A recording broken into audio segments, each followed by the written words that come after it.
welcome back to this session on tomorrow's digital beauty trends and emerging tech. And I'm very pleased to welcome for this session two talented futurists. We have Lucie Greene, a forecaster, strategist, and award-winning author specializing in cultural trends, consumer insight, and brand innovation. She is founder of futures practice Light Years, where she works with global lifestyle brands on strategy, research, and innovation. In 2018, Lucie released her debut book, Silicon States, The Power and Politics of Big Tech and What It Means for Our Future.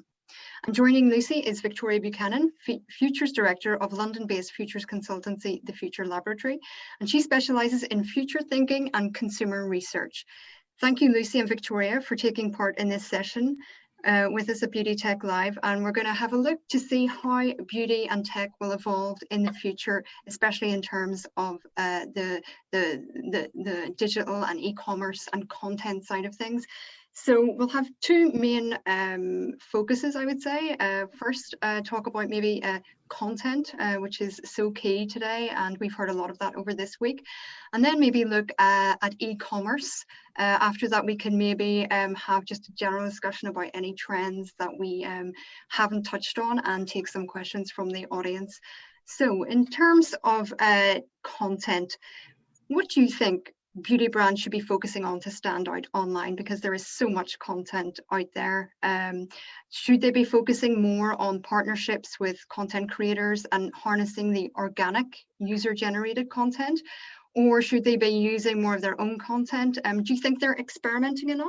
Maybe Lucie, if you want to start with that. Yeah, I mean, I think the pandemic has really accelerated this sort of, well, one arms race to kind of bridge the divide between what's a physical store and at home, and content has become a key part of that. And it's really blurred also with this idea of community. So you're seeing video, you're seeing discussion, you're seeing live interactive chats become part of a brand using that to like basically create community around what they're creating. So I think it's a mixture, and also just generally brands starting to think of themselves as media companies and be much bolder in terms of the kinds of content that they would produce, whether that is, I mean, pretty much anything could be content now. It could be a podcast, it could be an experience, it could be a video game. So we're seeing them, I guess the most interesting brands being much more creative in how they approach that.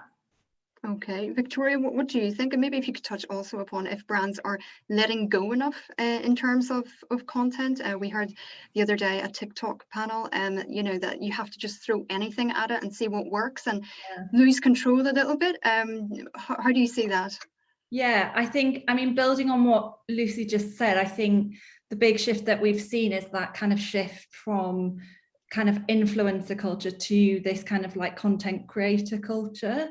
And I think like I kind of look at what's happening, you know, in the music industry, and I kind of start to think of like beauty consumers now as fans. And so this relationship that these kind of new content creators are building with their fans is just kind of, yeah, way more intimate, way more connected. And I think we're kind of really starting to see now how you know, it used to be like if you're a brand, you go to an ad agency and you'll try and come up with some kind of marketing campaign. Whereas now you've got these content creators on these platforms like TikTok who are, as you say, just kind of like testing, they're being really creative, you know, their videos are going viral. And I think like it's really changing how we think about content, and it's no longer something that's just really kind of like polished and seamless. And I think in many ways like a big shift away from like platforms like Instagram, where we've seen this kind of, you know, digital perfection and the filters, to a much more kind of like open sourced relationship now, where it's about like, you know, creating the filters and giving your community those filters to play with and experiment with too. Mm-hmm. Yeah, it's kind of generational, isn't it? I mean, I think you and I have spoken about this before. Like, if millennials represent the I guess the Instagram aesthetic, like the way Gen Zs, I'm sorry, I've been in New York too long. Gen Zs use social media generally. The emphasis is less on perfection and beauty and traditional ideas of beauty, like the sort of the male gaze, much more towards something that is like about creativity, about creating something unexpected. When you look at the entire way that they use social media, whether it is on a TikTok or whatever, it's always about creating something new and like worth sharing and like, yeah, going against traditional ideals. Yeah. So to me, it's a generational thing, and who are the cultural drivers right now, and it has shifted towards Gen Z. Yeah, and I think like that sense of collectivity that's like, you know, I think like Rihanna has just launched a TikTok house where she is tapping into this trend for like these TikTok hype houses where you have all these creators like living in these mansions in LA, like solely for the purpose of like creating content. And I think the new wave of beauty brands that are like understanding they need to be a part of those communities, and they need to like really, I guess, be connected to those communities, because then you have content creators like, you know, Addison Rae, who's like, she's got 73 million followers on TikTok, and she's now launching her own beauty brand. So I think like the big beauty brands are starting to kind of think, you know, how can we actually play authentically like in these community spaces? It's difficult though for those, I mean, obviously the indie brands, they have less at risk, I would imagine. And obviously those new wave of brands that you just mentioned there, it's much easier for them. Can you see them really embracing that? I mean, is it a risk for them, or is it a risk not to go there? I mean, I think we're seeing just a whole shift in like the role of brands generally, where the brand landscape is becoming really fragmented and decentralized. So we talked about creators, but also you're seeing the rise of sort of curator type brands where it's about one individual but moving into several different spaces. I mean, people like Virgil Abloh, who's like both a DJ, a creative director, doing a partnership, and you'll sort of get behind him and his lens on the world, and you move it with him into fragrance, into entertainment, and so on. And I would say Rihanna is a good example of that. Victoria, you and I have talked about Yeezy as well. So it's about kind of the individual. But then to your point, you have all these, it's never been easier to launch your own brand and create merch at the very basic level, but creative content. So I actually think that the bigger brands, it says something actually about the role of bigger brands in our culture generally now, that they're probably, I hate to say it, but less important. And unless you are like a Nike, I don't know, Victoria, if you'd agree. Yeah, and I think it's like the brands just like, you know, need to almost think of themselves less as kind of like, I think in the past brands have tried to almost, you know, it's been top down. And I think the big shift now is that brands are realizing, you know, they almost need to be like the springboard for creativity for these content creators. They need to kind of like give over the reins. And I think, you know, they're looking more to partnerships now. And I guess what Lucie touches on there is really interesting, that like, actually it's quite an exciting time for brands in some ways, because if you're a beauty brand now, there are all these other cultural spaces that you can be playing in. And you can, you know, I almost think like when Justin Bieber, for example, does a song with like, you know, a Korean pop artist, all of a sudden he creates this whole new fan base in another place.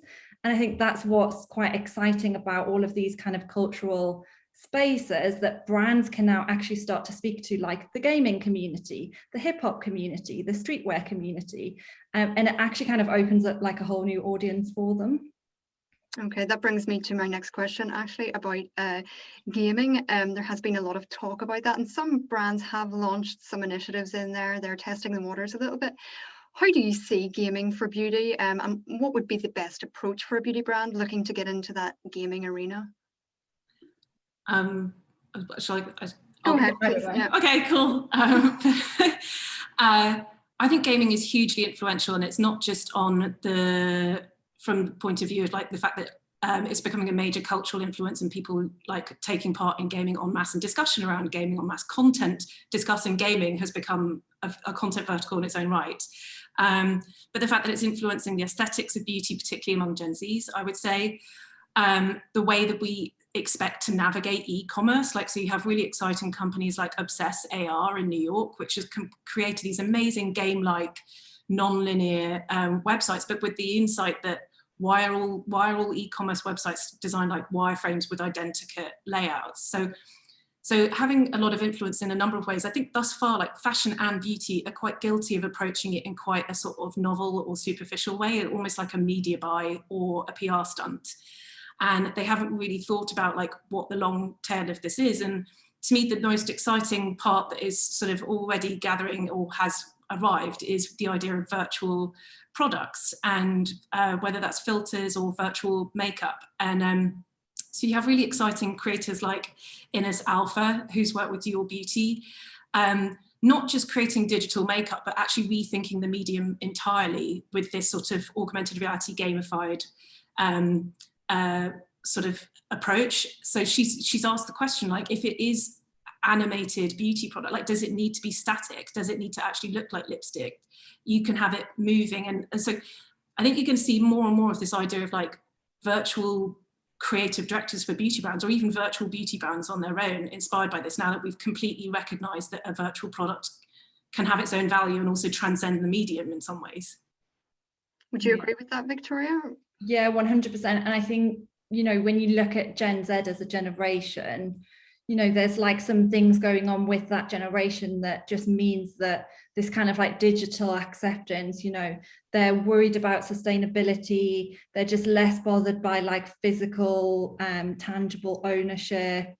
They're spending so much time in these digital platforms. Like, I think, you know, the time spent consuming content now is something like on average 7 hours a day. Yeah, like these gaming platforms, the kind of speed at which they are accelerating. And I think especially because, you know, during the pandemic, there was that kind of shift again, like more people spending time in these platforms. Like, I think it just starts to create a really interesting, you know, like we talk about it as the kind of like metaverse, like the next kind of like wave of the internet, where like experiences just start to become way more immersive, way more like, we often use the word like programmable, personalized, because I think what's interesting is, you know, when you think about gaming, there's like that notion that you're having this kind of like self-steered experience and discovery. So there's that sense of personalization, but then there's also that community in those platforms that people are really craving. So I think, yeah, it kind of like accelerates to really big like human needs too. Yeah, I think the community thing is a really interesting word, like certainly on work that I've done with, sorry, but I'm still Gen Z. I've just got too used to calling them Gen Z, teenagers. The community thing is really interesting, and I think it's why it's almost replaced, with the exception of TikTok, gaming communities have become where they socialize, because it feels more inclusive and you can be who you want. And there's this sense of sort of ownership. Like, and there's, I think the other thing about gaming is it allows a fluidity of like identity as well, like how you express yourself. Like it's almost like meta gender, you know, like, because you can be an alien, you can be anything you want. So there's a number of things which make me think it's only going to continue. And as Victoria mentioned, like during the pandemic, that has become even more, I think, like the idea that they're venues for experiences has also, you know, you see Fortnite, for example, that had a concert staged within it with Travis Scott. They're now thinking of themselves as like the next Madison Square Gardens, like where you will buy tickets to a virtual concert. So I just think this is only going to go like further and further. And the other thing about the pandemic is that I think you have the parents of Gen Zs starting to embrace it. So they're sort of influencing upwards in the age vertical. It's interesting what you're saying there, because one of my questions was, or is gaming going to be the new social network? Is it going to be the new malls? Are we going to see commerce in gaming there? Can you see that? Can you see, for example, some of those gaming platforms supplanting a lot of the social media platforms that we see, and also being, you know, there for e-commerce? Will that materialize?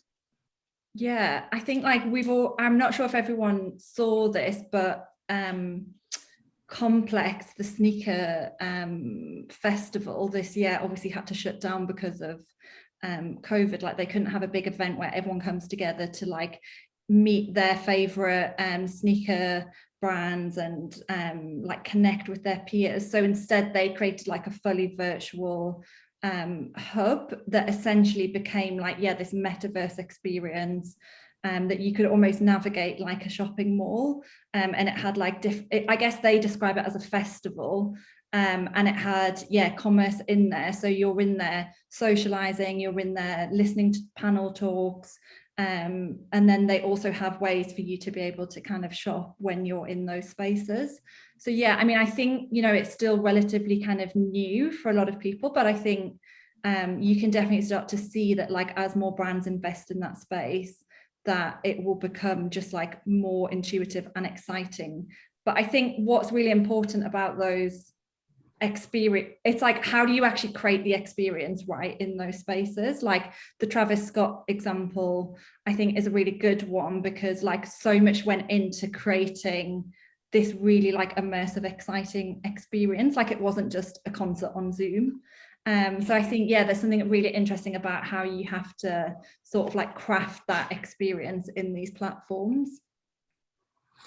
Yeah, I totally agree. Like thinking about it holistically, like you sort of saw that with the Balenciaga show as well, that was sort of set as a video game. The most successful examples, I think that really, I saw this a lot in the luxury space last year. Like a lot of luxury brands and fashion brands were sort of caught with their pants down, as in they have always relied on like quite a sort of interchangeable online store and relied on the flagship as like where you go to hang out, right? And then suddenly they had to find a way, like in the absence of events and in the absence of the physical store, had to find a way to like engage people. And I think the impetus was at first just to make it online, or create stores or create online stores that really just replicate the physical environment of their flagship. And actually the most exciting stuff is going to go way, way beyond that. And I think gaming will be a key part of that. The other interesting piece of this, I think, as well, is this idea of augmented reality becoming more and more baked into everyday consumer behaviours. Like, so if the latest sort of shift in consumer behaviour was sound, that like very much accelerated, like voice operation went from like latent to everyone immediately, like to the point where you've got toddlers asking Alexa. I think the next thing, now that the tech giants are literally layering in at scale augmented realities, we'll see much more collapsing of not only the physical and the digital, that's such a cliche, but like this idea of that kind of gaming the streetscape or gamifying the streetscape by layering on it, like, so mixed reality and mobile mixed reality, in other words. It's interesting. I mean, can you see that augmented reality, you know, we've heard examples about, you know, having the avatar in your home with you to show you latest products, for example. You know, you're talking perhaps to a beauty advisor and then you have her at home with you, you know, telling you about the product. Can you see that? It's all very experimental at the moment, but can you see that kind of becoming a possibility further down the line? Oh, for sure. And also just like the fact that it'll be super contextual and know your online behaviors. It's like bringing all your online data into the physical environment almost, and being able to like even go into Sephora and it'll just say where the lipsticks are or whatever, like quite functional. But there's also scope to sort of layer these sort of interactive experiences. I mean, we've already seen brands doing a little bit. I think the distinction for me is there's two things. One, that it is going to become more of a default behavior, whereas before I think it was something consumers, it's something that you experiment with as a novelty. I think it's going to become more regular, but also seeing a lot of the most interesting tech creatives, or let's say digital, like multidisciplinary tech creatives, really playing with this idea of networked experiences. So like, how would an augmented reality thing interact with an environment and then have also sound layered in and manufactured, and how would personalization layer into that, and how could you create these amazing sort of offline but digitized experiences is really interesting. Like there's a artist called Jakob Steensen who's been doing some work with Google, creating these, what he would call networked experiences of augmented reality plus sound plus mobile plus everything. So it's combining all of those digital tools together basically to have this. Okay. Yeah, and it Victoria, makes me think about, it makes me really think about like you know, the rise of things like the Peloton bikes, the Lululemon mirror. Like I think before the pandemic there definitely would have been, you know, if you went to CES you would have seen all of these smart mirrors, and there were like all these kind of concepts for things in the home that would bring all of that technology that Lucie's describing into the home. And I think before the pandemic, there was almost a kind of like, we don't want that technology really like in our bathrooms, in our living rooms. But I think actually the pandemic has like accelerated that acceptance. That people all of a sudden have been like, well, I can't go to the yoga studio, I can't get to like see my makeup artist, my skincare person. So like I now want to be able to like bring all of those things into the home. And I think like those devices start to show us like the new ways that these brands will be able to really kind of like own more of a stake in our routines in the future too. Mm-hmm. Okay. Yeah, 100%. I wanted to ask you a little bit also about social networks. Obviously, TikTok exploded last year during the pandemic. What does that mean for the older social networks? I mean, there's this kind of constant renewal, it would seem, and that makes things very difficult for beauty brands, just knowing where to place their bets, as it were. I mean, also with TikTok, there was so much uncertainty last year about what was going to happen in certain markets in the US, especially. How do you see that? How should brands be playing, or is it a matter of testing everything? I mean, how do you see sort of that renewal of social networks there? Yeah, I can go first on that one. Yeah. I mean, I think it's interesting because we've obviously reached saturation point with so many of the social networks now that for most brands, the kind of like cost of acquisition of a new consumer on a platform like Instagram or Facebook probably like is not even really worth the investment for a lot of brands anymore, because they're just not getting that kind of like organic reach. But I think like the overall shift that we're seeing is that social platforms, like I think Instagram ultimately is trying to become like a shopping mall. Like everything that they're doing is pushing that platform towards like a commerce platform, where it all becomes kind of like integrated. Like I saw something the other day that was around like the live stream feature being able to allow you to like instantly sell through the live stream and then link up your invoices and send inventory. But I think like ultimately the kind of like next wave of social media is there for like that blurring of lines between e-commerce, entertainment, and that kind of like socialization that Lucy talked about at the beginning. And so, you know, I think those platforms are still valid for brands, but I think brands are just really now realizing that, like, you know, if you're Glossier and you've built your whole brand on like the Instagram platform, actually like that's not sustainable forever. And there are these new spaces now that brands are starting to experiment in. And I think it's those brands that like get onto these new platforms first, where they can actually kind of like have that authenticity, where they can test and trial. You know, I think like Burberry, for example, is a really good brand that will just kind of get stuck into these new platforms and see how the consumer reacts. So I think just having that much more kind of like experimental approach to these platforms is really key. You mentioned their commerce, but it seems like they're all getting into commerce. I mean, it's not just Instagram. There's a lot of talk about TikTok with commerce as well. We talked a little bit about gaming, and it could be a potential commerce avenue as well. Is that going to put consumers off? I mean, because if you're talking about a community and I'm here to be a community and talk about skincare or makeup, the subject that I want, and interact with other people in that community, do I really want people trying to sell me, or brands in there trying to sell me products? How do you see that? Because it's a fine kind of line between the two, and it's quite difficult to try and balance that when you're not exactly in a shopping mindset to have products pushed on you, as it were. What do you think, Lucie? I don't know. I mean, I feel like Instagram is just adapting to what the pain point and the friction was. Like I personally, and I know I'm not alone, literally screen grab, or have until recently, Instagram is an engine of consumption. It's basically what Condé Nast kind of should have been. And so to me, it's literally just made what your impulse or what you would want much more seamless and easy. And the only thing I'd say about the sort of social media platforms, and yeah, TikTok, of course, is this idea of how, well, Victoria mentioned this a little bit as well, like the amount of content we're consuming now. I think what's been really interesting during the pandemic is the amount of long form content that we now consume via social channels, and the move, I mean, it sounds obvious, but not just to video and live video, but long form interactive video. So, you know, it's not just that TikTok is like small short clips, it's that you will literally consume it for hours and hours, and it's replaced almost TV, right?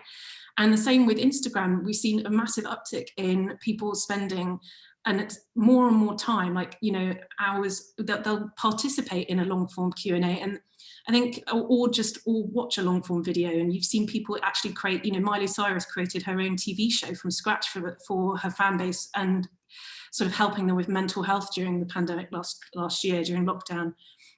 So I think this idea of like, I don't know how I would, maybe like entertainment is sort of inherently moving more towards social media first sort of interactions. Like you've already seen Samsung, for example, create a TV that has the ability to go portrait and also interacts, that shows all the sort of social interactions and responses. So I think you're seeing, I guess, a convergence between social media and long form entertainment. So if I was a brand, not only thinking about commerce, I'd be thinking about how to create like compelling entertainment on those channels, because to me, the TV and social media are completely combining now. Yeah. Yeah. And then I guess I think the other thing that I would kind of like build onto that is like, people are now starting to talk about these new social platforms that are more like digital campfires, that are like much smaller, much more intimate, like these platforms that aren't, you know, like Facebook is run on an ad model, which means that you're on those platforms going to get a certain amount of advertising. So I would say like I don't necessarily think like at the moment this is happening in the beauty space, but like more broadly, one of the big shifts that we're seeing is like this push away from these big open platforms towards these much more kind of like intimate platforms where, you know, like there's actually like a massive shift now where people are actually like willing to pay for good content too. Yeah. So you see it in things like Substack, like the rise of all these new kind of like niche newsletters that people are signing for. Yeah, airmail, like OnlyFans, where people are actually quite willing to sort of like create this quite tight-knit community, and like pay to be a part of that community. So I think that's like quite an interesting shift too to think about for the future of beauty. Okay, yeah, I think also the subscription idea of Twitter doing subscriptions as well, and of some of those other platforms. It's people willing to pay, I suppose, for that. Just another new platform that emerged recently and that created a huge buzz is Clubhouse, obviously, as well. How do you see that? Is that because there's a lot of question marks over that? It's very new. We have seen some beauty brands venture in there with some initiatives, you know, holding some talks on there and whatever. Is that going to last? I mean, there's some doubts and some skeptics over that. And what would be the best way that a beauty brand could approach Clubhouse, or should they wait? I mean, I think it's sort of in the last year or so, it's become popular among certain audiences, and I think it sort of taps into that edutainment divide. Like, sorry, the trend forecaster, typical portmanteau. Sorry, the edutainment impulse of like, because it had that sort of elevated status. My only question mark with it, to your point though, is that I think a lot of people have been spending a lot of time on it. I mean, they don't have any parameters. I feel like I've been on 2-hour conversations on it. It's because we've had the time. And I just feel like post-pandemic, they're just going to maybe see a drop-off in engagement, and you might see versions of it become more exclusive and paid for, based, you know, building on what Victoria was saying. I think there might be like more exclusive and higher quality, like an added qualitative layer above that you would pay to join and be part of, in the same way that you might pay for a VIP access at South by Southwest or something. Yeah, I agree. And I think, I mean, from like what I've seen of it, I get the sense that it's very much still in that kind of like business to business. It feels to me more like a business to business platform a little bit. Like, I think when you look at some of the beauty stuff that's on there, it's like founders talking about how to raise venture capital, how to grow your brand, how to scale your business.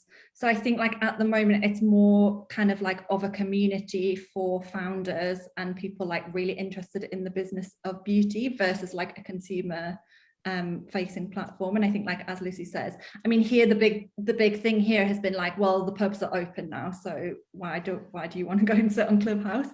But I certainly think the idea of like,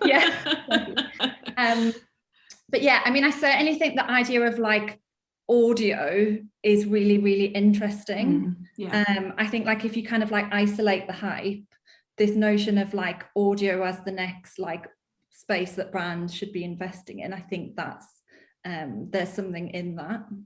Yeah, 100%. Okay. Another thing that there's been a lot of hype over are NFTs, and we've seen some movement in fashion also around that area. Do you think that could be relevant for beauty? Could you perhaps explain also, Lucie, maybe just what an NFT is, and what your view on NFTs are, and if they're relevant for the industry at all? So a non-fungible token, it's a digital file that is based on a sort of a blockchain and exists, and it can there can only be one of them, and they can be traded. Is that a fair enough explanation? I'm sure Victoria's better at that's what I've understood anyway. So no, I think it could be really interesting, because I think beauty has actually been quite early to, or at least beauty creators. I mentioned Innes Alpha, but you have Lucie Hardcastle, have been quite early to, and with all these collaborations on virtual products, on games and stuff. I think fashion and beauty have already been quick to recognise the idea, or relatively, of something that exists virtually and having a value, and this idea of branded filters. So I don't think it's much of a leap to this. I mean, Victoria, you and I were sort of talking about how it could be really interesting if you're thinking about creatives in beauty. Yeah, I think it says a lot about where, you know, I think when you, again, like when you isolate the hype, what the NFT trend is telling us is that, like, you know, I kind of think about what's happening in the music industry. Like, you've got a platform like Spotify that controls the revenue that artists can create. So all of these musicians now looking to try to, you know, they're building their own communities, and they don't necessarily feel that they need to like rely on these big platforms anymore. They can actually like almost like deal directly with the consumer by kind of like minting and creating their own digital currencies, and again, like authenticating the music that they're making. So then when I think about like, what does that mean for the beauty industry? You think like, well, you know, all these big platforms like Instagram and YouTube, they are the middleman between the consumer and the creator. So then, yeah, I think it's really interesting when you start to think like, okay, so if I'm a makeup artist, like I don't need that YouTube platform to be making my videos anymore. I can just go like directly to the fans, and like, yeah, create these unique videos, create an NFT, and then there's like a different kind of way for them to start to think about like new revenue streams. And yeah, Lucie, you had that really great example about Pat McGrath. Yeah, like if she was filming, you know, so much with beauty creators is like, you know, it gets ripped off, or it gets, you know, whatever, like she could in theory sort of monetize the video of her creating a look backstage at Marc Jacobs at an iconic show. But I think one of the other things that I think is interesting about this is also this move by brands and people generally to try and move away from these big platforms as the gatekeepers, you know. So the fact that Bottega Veneta has left Instagram, for example, and Gucci is now trying to sort of essentially become its own. So I keep on waving my hand in the screen. I talk with my hands, but have been trying to make themselves into sort of stand-alone media brands and content brands and establish more direct links with their audience. To me, the two things are linked in the sense that people are trying to sort of wrestle back control a bit from all of these intermediaries being the only way to reach audiences.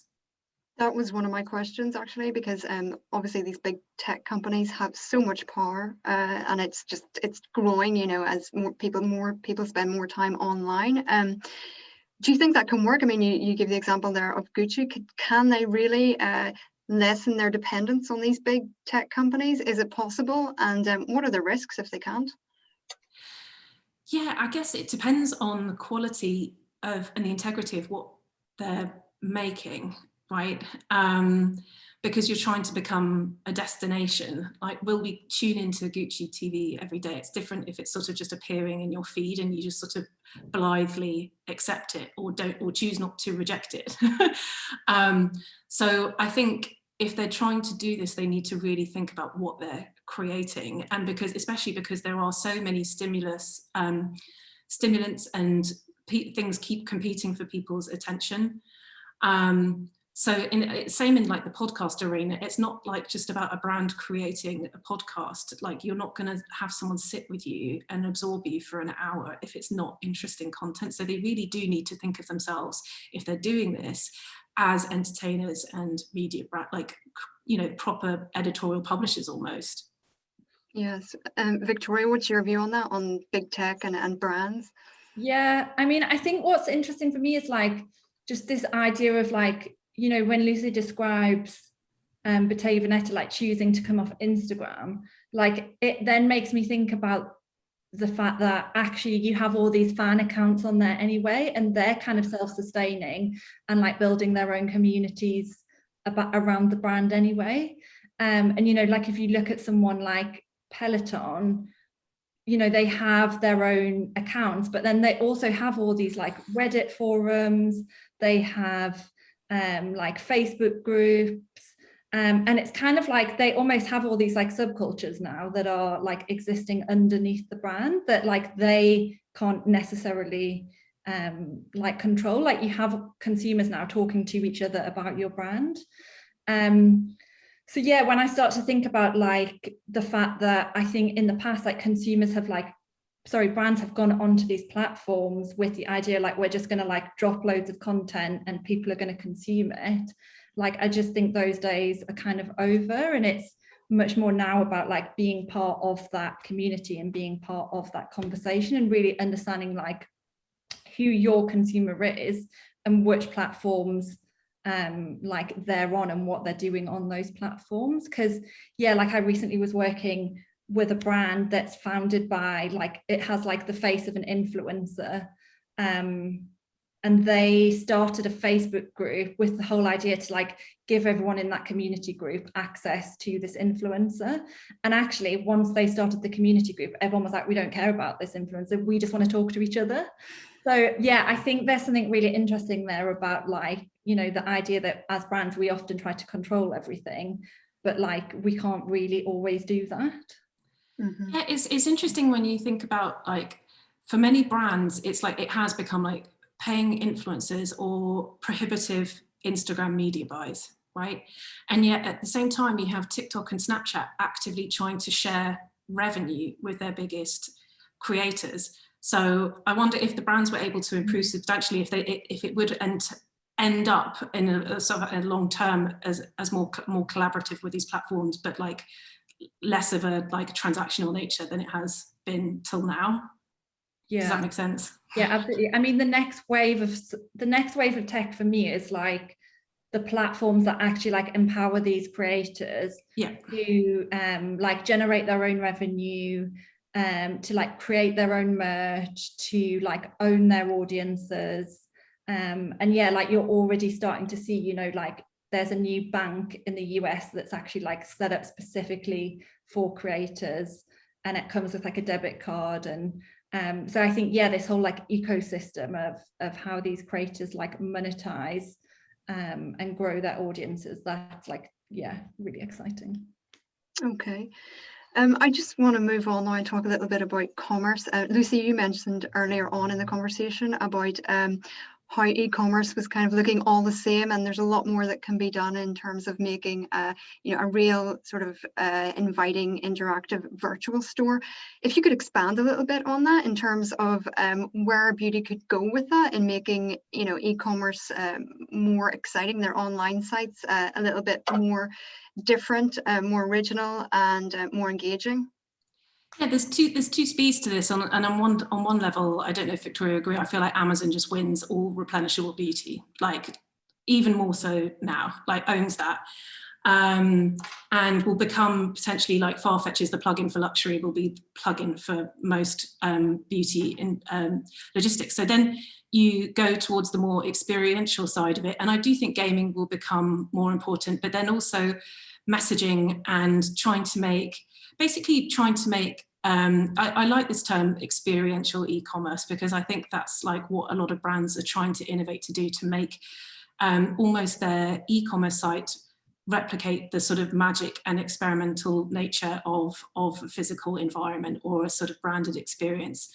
So gaming is one aspect, and then as I said, sort of more options to interact or even personalize how you interact with a store and so on, or whether it's changing. You know, we saw concept stores think of themselves as magazines and completely reimagine their environment and work with digital creators. So I'd like to see more of that. And then in terms of the physical store, I do think we're going to have a hangover from the pandemic for a long time, in the sense that it's going to be a lot about hygiene, I guess. Like, so you're going to have like a lot more emphasis, I think, on voice operation, for example, and like everything being sort of completely touch-free, even though it might be experiential. So brands will need to sort of think about how, if you are in such a tactile industry like makeup, how to bring those kind of sensory experiences to life when you essentially don't want to touch anything.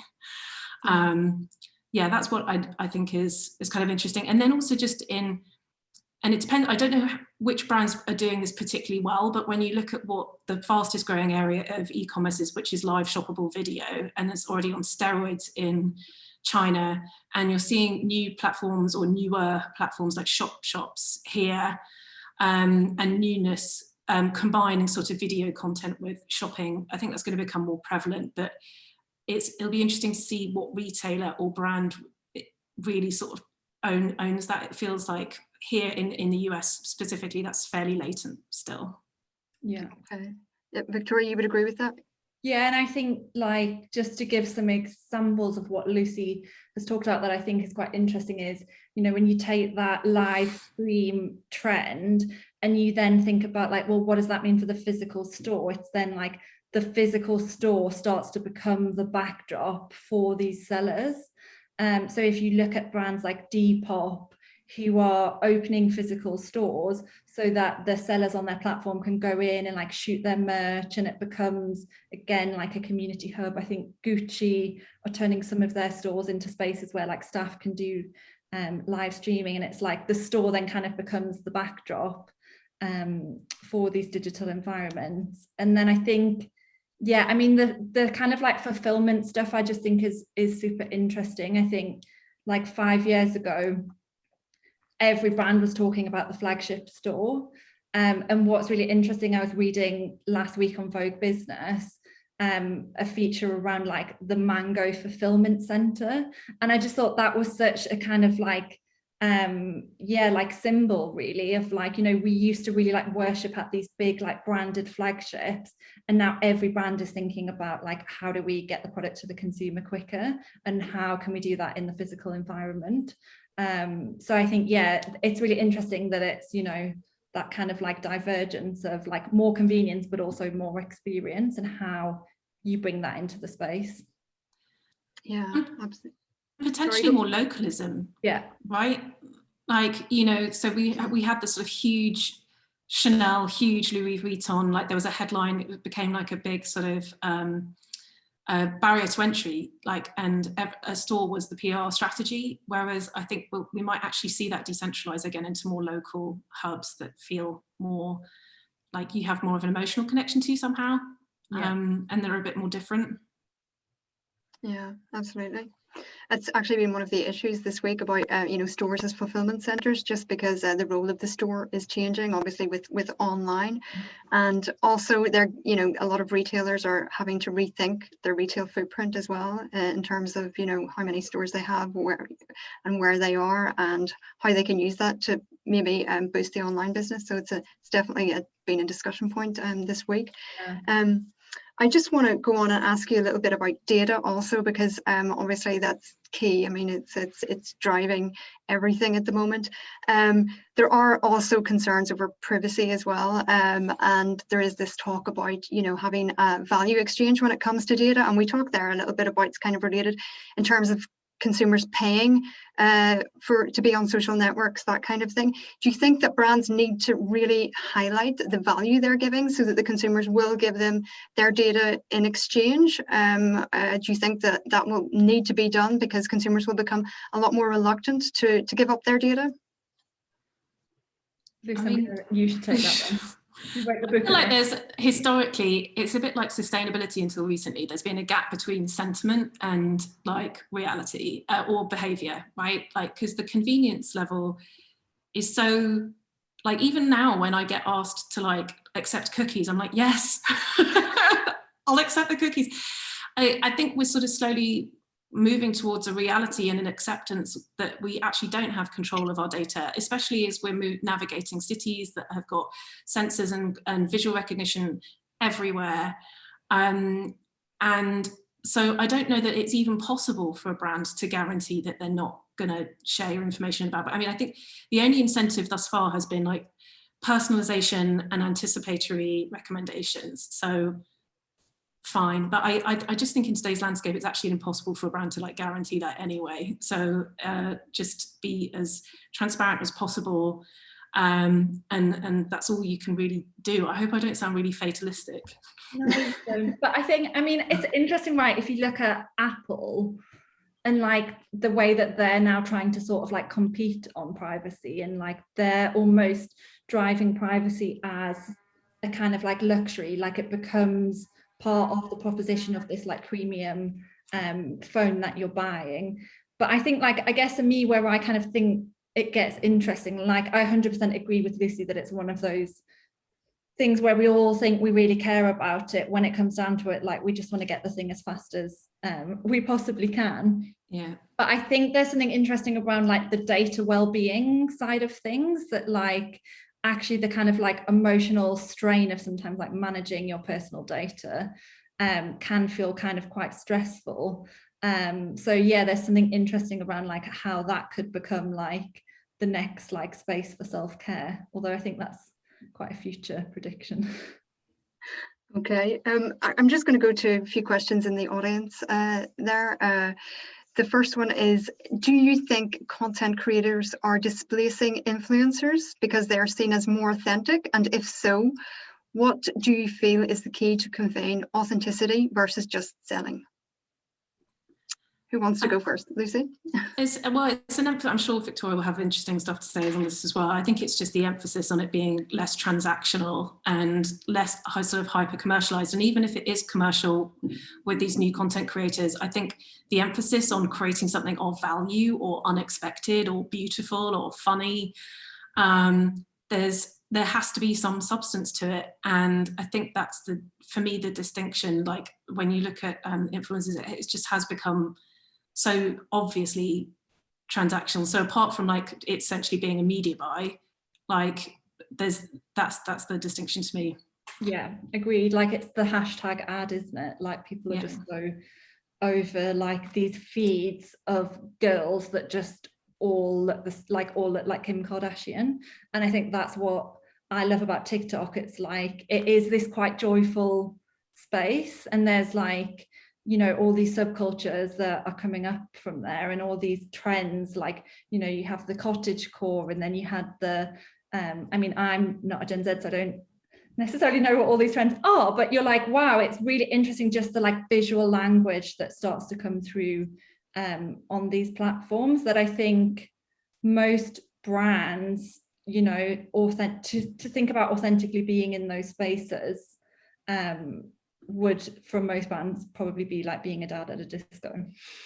So to me, there's almost like a Twitter component to it as well, because like, well, certainly I follow Twitter curators now, and therefore I discover new things that I wouldn't have ever seen. But it's like, you know, when you pick people to follow on Twitter and then they share their interesting articles with you. A similar thing has started happening with TikTok. Like there's an influencer / author / personality called Aminato So over here, and every week she puts on like a curated, almost like a TV show of like her like 30 different favorite TikToks, and she's got people, TikTokers in Nigeria, TikTokers in India, TikTokers from like LA, and like it's an engine for discovery. So it's kind of being sliced and diced in lots of ways with this idea of curation, I think, as well, like curators as creators almost. Yeah, and I think like I always use this example, but the K-pop brand that has this like crazy fan base, that in a way like your fan base then becomes like your marketing campaign. Like there's a K-pop band that like their fans are so obsessed with them that when they launch new singles, the fans will actually go and like take out billboards to advertise the songs. And I just look like, I think that speaks to the authenticity comes from not just like broadcasting, but actually like, you know, creating, you know, I even just think about something like memes and the way that like now some of these, like artists, you know, go viral, and it's because like all of their fans are like creating and making memes for them. So I think this notion that you can't just like, as an influencer, you can't just like be broadcasting, you have to be kind of part of the conversation with your fan base. Okay. There's another question that has come in. What is your view on connected beauty devices? Is it a category that will become more mainstream? Victoria? Yeah, I mean, the beauty devices thing, I think, again, can sometimes kind of like be a bit overhyped. It's like, you know, if we look at things like Oreo, like they recently shut down, right? And so I think like it is a really interesting space, but for me, I think like the power probably like is the phone as the diagnostic device in the future. Like the phone is going to just keep evolving to be more sophisticated, and like the camera will be able to like do a lot of that work for you. And you know, the Apple Watch has obviously like now started outselling like all of the watches that are sold, I think, in Switzerland. So I think it's less about like a separate beauty device and maybe more about like how these other devices might start to become diagnostic tools that then give you advice for products, I think is where I would probably be looking more to. What about you? Yeah, I completely agree. I mean, when I look at what some the major beauty players who have invested in these devices, I feel like in a lot of instances it tends to lean more towards a PR tool, or a talent tool, right? To sort of look like you're an innovative company and attract innovative, but like, will a lot of these devices reach critical mass and be used to blend our own makeup at home? I kind of don't 3D think printer. so. I mean,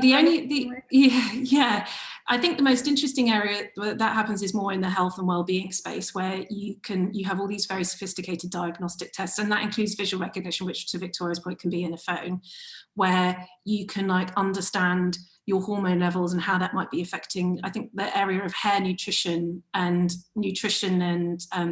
menopause and all of that kind of stuff is really interesting right now. And so if you had like bordering on medical tests and devices, that could be one interesting area, but it leans more towards health. I think a lot of this stuff it's a bit like some of the first forays into gaming. It's quite superficial. Right, yeah. We just have one more question I'm going to ask you because I'm aware of the time. Is there any digital or tech trends or tools that you think will radically change how beauty products will look in the future? I think the barriers to entry I think it's like where brands come from is kind of an interesting idea. And Victoria and I, we were talking about this, like pretty much you already get consumers thinking of themselves as brands, and Gen Z in particular thinking of themselves to some extent as a brand because they've grown up with this sort of outward social media presence. And there's ever more tools to make that presence very easily feel branded. So even when you look at Squarespace acquiring Unfold, which is a super amazing tool to make your imagery online look very professional, Facebook, among other startups, allowing you to create your own immersive events and ticket them and monetize that. And then platforms like Substack and Patreon, of course. I think the next layer of that is like consumerizing the process of creating your own brand.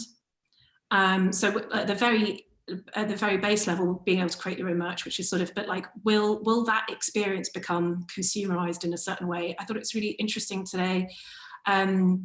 The sex toy brand, and I forget the name of it, at CES, Laura DiCarlo's sex toy brand has started offering up micro investments on Republic, which is a bit like Kickstarter, where you can invest as little as $100 in this company. So sort of all the levers of like how brands come to be are becoming, I think, more and more decentralized, and we're going to see more and more of like people creating their own sort of unique brands. Yeah, I agree. And then I guess just that more kind of like sensorial kind of like, for me, I'm quite interested in like what's happening in, this more like, how do we start to bring these kind of like more sensorial, like emotional experiences through these technologies. Like I saw the other day, like a new yoga mat that has, that will give you like feedback as you're doing yoga, and like tell you which posture to kind of like move into. So I do think there's something interesting around like, how these technologies start to just create that quite sort of like immersive experience for people using, I guess, like these kind of like quite interesting material innovations. Okay, that's great. That's great. Thank you both very much. It was really interesting to hear from you and to hear your views on tomorrow's digital trends. So we will take a short break now, and we will be back at 4:30 CET for a session on how to sell through live streaming. Thanks, guys. Thank you, everyone.